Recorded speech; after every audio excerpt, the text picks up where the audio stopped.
Okay, punta kami ng New Zealand. Sunday morning ngayon at may nakaplano kaming simpleng adventure.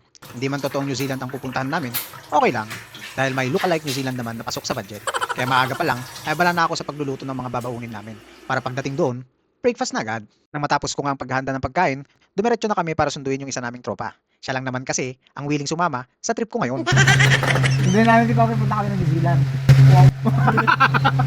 Pagkasundo nga namin sa kanya, wala nang paligoy-ligoy. Diretso na kami agad sa matagal ng viral na lookalike New Zealand na matagal ko nang gustong puntahan.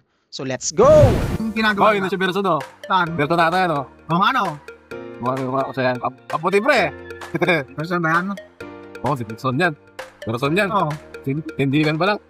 Parang iba naman yung kanya. Nakakap ano? Berson yan. Berson yan! Hindi man mabilis ang naging biyahe namin dahil e-bike lang sa Kalam at nasa 40 kilometers per hour lang ang takbo. Hindi naman namin iyon alintana. Sa katunayan, mas na-enjoy pa nga namin ang bawat minuto sa biyahe kasi ang bilis ang bagal. Kapag bumabaybay kami sa daan, sinulit namin ang bawat tanawing nadaraanan. Samahan pa ng malamig at preskong hangin na walang bayad. Para kaming naka-aircon habang bumabiyahe. Talagang ibang klase ang pakiramdam kapag nasa kalsada ka at e-bike lang ang baon. Walang iniisip kundi ang saya at ang paglalakbay. Siyempre, hindi rin nawawala ang kwentong tupo-tupo at tawanan ng siyang nagpapabilis ng biyahe. At ayun na nga, pagdating namin sa lugar ay agad kaming nag-set up ng mga pagkain para makapag-breakfast na. Pagkatapos kumain, syempre, video-video at picture-picture naman para masulit ang napakagandang tanawin. Oh, di ba? Amazing! Pang New Zealand lang ang pet.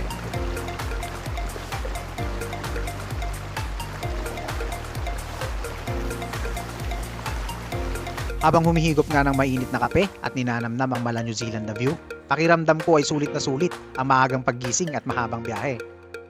Ngunit habang tuluyan kong nilulunod ang sarili sa ganda ng tanawin, may isang bagay na biglang nakakuha ng atensyon ko. May napansin na kong kakaiba sa paligid at habang mas pinagmamasdan ko ito, lalo akong napapaisip kung ano nga ba talaga yun.